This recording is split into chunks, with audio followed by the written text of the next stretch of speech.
Price the lord. Ave Maria. സ്നേഹിതന്മാർക്ക് വേണ്ടിയുള്ള പ്രാർത്ഥന എങ്ങനെ ജോബിന് തന്നെ അനുഗ്രഹമായി എന്ന് ശ്രദ്ധിക്കാം. ജോബ് തൻ്റെ സ്നേഹിതന്മാർക്ക് വേണ്ടി പ്രാർത്ഥിച്ചപ്പോൾ അവനുണ്ടായിരുന്ന ഐശ്വര്യം കർത്താവ് തിരികെ കൊടുത്തു. അവിടുന്ന് അത് ഇരട്ടിയായി കൊടുത്തു. ജോബിൻ്റെ പുസ്തകം 42-ാം അധ്യായം 10-ാം വാക്യം.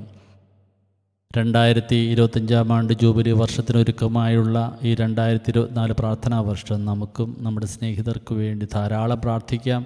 അത് കൂട്ടായ്മയെ പടുത്തുയർത്തുന്നു. അവരനു വേണ്ടി പ്രാർത്ഥിക്കുന്നത് നമുക്ക് വേണ്ടി തന്നെയുള്ള പ്രാർത്ഥനയാണെന്നുള്ള സത്യവും പൂർണ്ണമാക്കുന്നു. കാരണം അതിലൂടെ കർത്താവിൻ്റെ ശരീരമാകുന്ന സഭയെ നാം പടുത്തുയർത്തുന്നു. സഹോദരർക്കായി ആശീർവാദം സ്വീകരിക്കാം. നമ്മുടെ കർത്താവ് ഈശോ മിശിഹായുടെ കൃപയും പിതാവായ ദൈവത്തിൻ്റെ സ്നേഹവും പരിശുദ്ധാത്മാവിൻ്റെ സഹവാസവും നാം എല്ലാവരോടും കൂടെ ഉണ്ടായിരിക്കട്ടെ. ആമേൻ.